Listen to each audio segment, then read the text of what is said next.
ये heat and temperature का part 2 video है। इससे पहले हम पार्ट 1 पढ़ चुके हैं, जिसमें हमने जाना था हीट एंड टेम्परेचर के बेसिक जानकारी के बारे में। इसमें हम पढ़ेंगे लेटेंट हीट के बारे में। लेटेंट हीट क्या होता है और इससे संबंधित हम लोग न्यूमेरिकल सॉल्व करेंगे।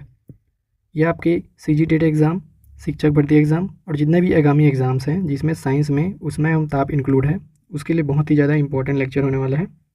तो वीडियो पे बने रहिएगा। वीडियो को देर न करते हुए स्टार्ट करते हैं। सबसे पहले हम जानेंगे कि गुप्त ऊष्मा क्या होता है। गुप्त ऊष्मा को हम लोग इंग्लिश में बोलते हैं लेटेंट हीट। जब कोई पदार्थ ठोस अवस्था से द्रव अवस्था में या द्रव अवस्था से गैस अवस्था में परिवर्तित होता है, तो जो ऊष्मा पदार्थ द्वारा अवशोषित या त्यागा जाएगा उसे हम लोग बोलेंगे गुप्त ऊष्मा। जैसे कि उदाहरण लीजिए में है बर्फ़ का पिघलना और पानी का वाष्प बनना।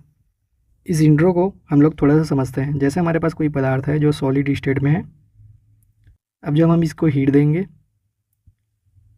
तो ये कन्वर्ट हो जाएगा द्रव स्टेज में। तो जितने ऊष्मा की इसको आवश्यकता रहेगा उसे हम लोग बोलेंगे गुप्त ऊष्मा। जितने ऊष्मा की आवश्यकता रहेगा सॉलिड स्टेट को लिक्विड स्टेज में चेंज होने के लिए, उसे हम लोग बोलते हैं गुप्त ऊष्मा। ये हो गया हमारा ठोस से द्रव के केस में।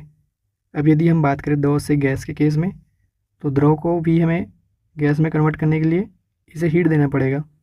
तो जितने हीट की आवश्यकता होगा उसे हम लोग बोलेंगे लेटेंट हीट, मतलब गुप्त ऊष्मा। लेटेंट हीट में एक खास बात ये होता है कि इसमें अवस्था में परिवर्तन जरूर होता है, लेकिन टेम्परेचर में परिवर्तन नहीं होता है, जिसे हम यहाँ नीचे उदाहरण के द्वारा समझेंगे। जैसे बर्फ़ का पिघलना। जब बर्फ़ 0 डिग्री सेल्सियस पर पानी में बदलेगा तो ये हीट लेगा, लेकिन इसके टेम्परेचर में वृद्धि नहीं होगा। टेम्परेचर में वृद्धि क्यों नहीं होगा? क्योंकि जो हीट हम इसको दे रहे हैं वो इसके अवस्था में परिवर्तन करने के लिए यूज किए जा रहे हैं, ना कि टेम्परेचर में इंक्रीजमेंट के लिए। बर्फ़ है, ये है सॉलिड स्टेट में। अब मैं इसे हीट दूंगा तो सॉलिड स्टेट में है, मतलब कि ये आपस में बंधे हुए हैं इसके अणु। अब जब मैं इसको हीट दे रहा हूँ तो ये आपस में जो बॉन्ड बनाए हैं दो अणु, उनके बीच बॉन्ड ब्रेक होगा। तो ये जो मैं हीट दिया हूँ ये बॉन्ड ब्रेक करने में यूज हो गए, इसलिए इसके टेम्परेचर में वृद्धि नहीं होता है, 0 डिग्री सेल्सियस ही रहता है और ये बर्फ़ से पानी में चेंज हो जाता है। तो यही है गुप्त ऊष्मा, जो अवस्था में परिवर्तन करने के लिए रिस्पॉन्सिबल होता है, ना कि हीट में इंक्रीजमेंट के लिए। इसका सेकेंड उदाहरण है पानी का वाष्प बनना। जैसे मेरे पास रहेगा वाटर सोर्स, जब मैं इसको हीट दूंगा तो ये कन्वर्ट हो जाएगा वाष्प में, मतलब इसके अवस्था में परिवर्तन आ गया। पहले ये द्रव अवस्था में था, अब ये बन गया गैस अवस्था में, लेकिन इसके टेम्परेचर में वृद्धि नहीं हुआ। 100 डिग्री सेल्सियस पे ये हो रहा है, द्रव गैस में परिवर्तित होता है 100 डिग्री सेल्सियस में। जब मैं इसका ताप बढ़ा रहा हूँ तो इसके ताप में परिवर्तन नहीं हो रहा है, किंतु ये गैस में चेंज हो रहा है। और जब तक ये गैस में पूरा चेंज नहीं हो जाएगा तब तक इसके तापमान में इंक्रीजमेंट नहीं आएगा। तो इसको ही हम लोग बोलते हैं गुप्त ऊष्मा। Next slide. गुप्त ऊष्मा के प्रकार। गुप्त ऊष्मा 2 प्रकार के होते हैं, जिसमें पहले है हमारा गलन की गुप्त ऊष्मा, दूसरा है वाष्पन की गुप्त ऊष्मा। तो पहले टाइप को हम लोग समझते हैं कि लेटेंट हीट ऑफ फ्यूजन क्या होता है। जैसे मैं लेता हूँ 1 kg सॉलिड। अब इस 1 kg सॉलिड को constant temperature and constant pressure में हमें बदलना है लिक्विड में। तो जितने ऊष्मा की इसको आवश्यकता होगा उसे ही हम लोग बोलेंगे गलन की गुप्त ऊष्मा। 1 kg सॉलिड को constant temperature and constant pressure में लिक्विड में चेंज करने के लिए जितने ऊष्मा की नीड होगा उसे हम लोग बोलेंगे लेटेंट हीट ऑफ फ्यूज़न। अब हम देखते हैं सेकेंड टाइप को, वाष्पन की गुप्त ऊष्मा। 1 kg द्रव्य को constant temperature and constant pressure पे वाष्प में बदलने के लिए जितने ऊष्मा की आवश्यकता होगा उसे हम लोग बोलेंगे लेटेंट हीट ऑफ वेपोराइजेशन। तो होप आप लोगों को ये समझ आ गया होगा। यहाँ पर 2-3 इंपॉर्टेंट पॉइंट है जो मैं आप लोगों को बताना चाहता हूँ। सबसे पहला पॉइंट है कि गुप्त ऊष्मा के कितने प्रकार होते हैं। तो गुप्त ऊष्मा के 2 प्रकार होते हैं, जिसमें पहला है हमारा गलन की गुप्त ऊष्मा, दूसरा है वाष्पन की गुप्त ऊष्मा। यहाँ आप लोगों को कुछ मान भी याद करना पड़ेगा। जैसे हम लोग को पूछ दे कि बर्फ़ की गलन की गुप्त ऊष्मा क्या होता है, तो बर्फ़ के गलन की गुप्त ऊष्मा होता है 80 kcal/kg। इसको इस तरह से भी लिख सकते हैं 3.34 गुना 10⁵ जूल प्रति kg। ये बर्फ़ की गलन की गुप्त ऊष्मा होता है।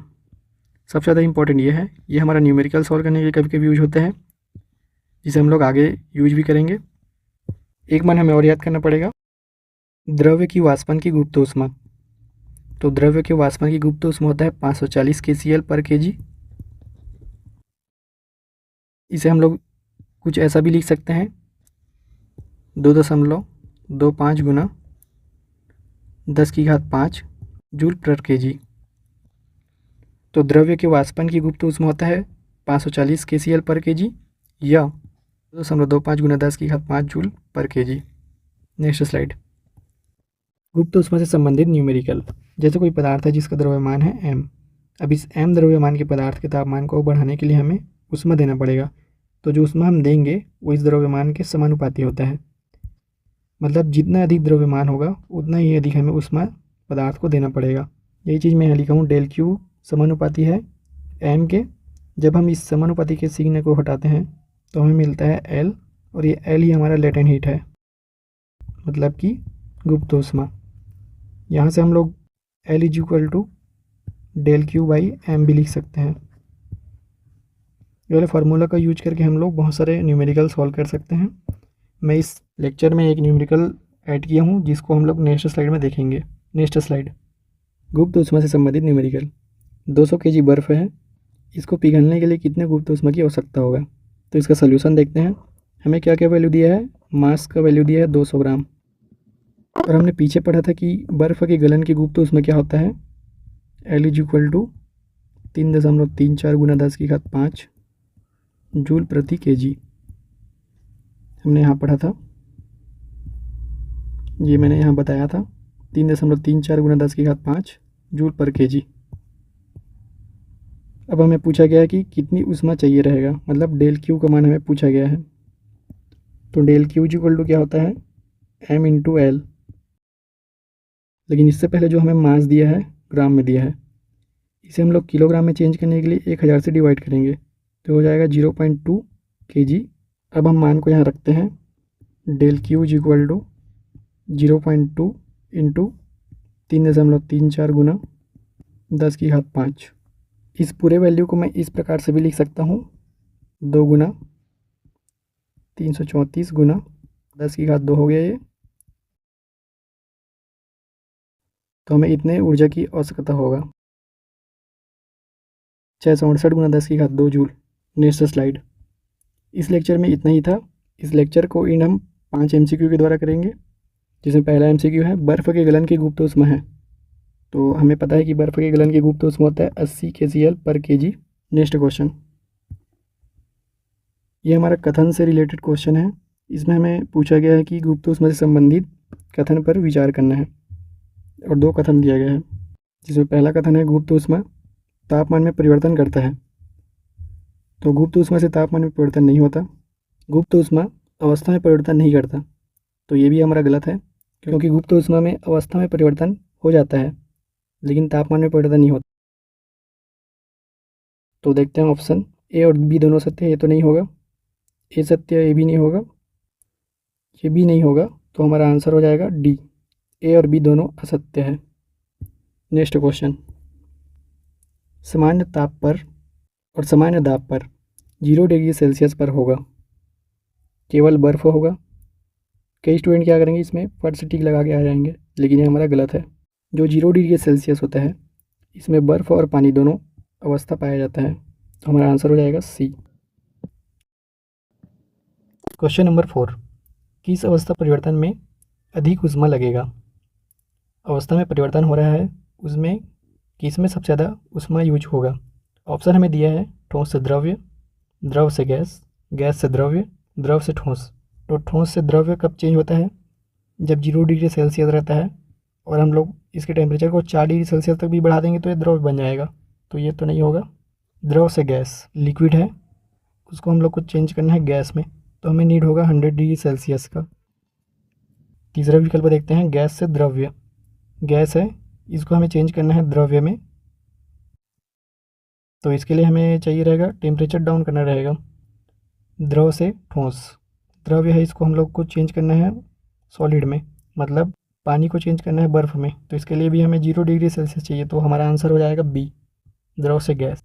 क्वेश्चन नंबर 5, एक पदार्थ को पिघलने में 20 किलो जूल ऊर्जा लगी, लेकिन उसका तापमान 1 डिग्री सेल्सियस भी नहीं बढ़ा। यह किसका उदाहरण है? तो ये बोल रहा है कि एक पदार्थ है, उसको पिघलने के लिए इतना ऊर्जा हमने दे दिया है, लेकिन उसके तापमान में कोई भी परिवर्तन नहीं हो रहा है, 1 डिग्री सेल्सियस भी नहीं बढ़ रहा है। तो किसका उदाहरण है? गुप्त ऊष्मा का। तो आज की वीडियो में इतना ही था। मैं आप लोगों को जितना भी पढ़ाया हूँ उसका नोट्स बनाइए आप लोग, और जितने भी मैं यहाँ MCQ बताता हूँ वो बहुत ही ज़्यादा इंपॉर्टेंट होते हैं, उसको आप लोग सॉल्व करके देखिए। इस वीडियो का जो PDF है उसे मैं अपने टेलीग्राम चैनल पर अपलोड कर दूंगा, जो कि फ्री ऑफ कॉस्ट रहेगा, जिसे देखकर आप अपने नोट्स कंप्लीट कर सकते हो। यदि आप लोगों को नोट्स नहीं बनाना है तो आप लोग मेरे से कांटेक्ट कर सकते हो। आप लोगों को PDF नोट्स अवेलेबल करा दिया जाएगा, जिसके लिए आपको 50 रुपीज़ पेमेंट करने होंगे। आप लोग मुझसे कांटेक्ट करने के लिए मेरे इस नंबर पे मैसेज कर देना, हाय करके। यदि वीडियो अच्छा लगा हो तो चैनल को सब्सक्राइब कीजिएगा। Thanks for watching.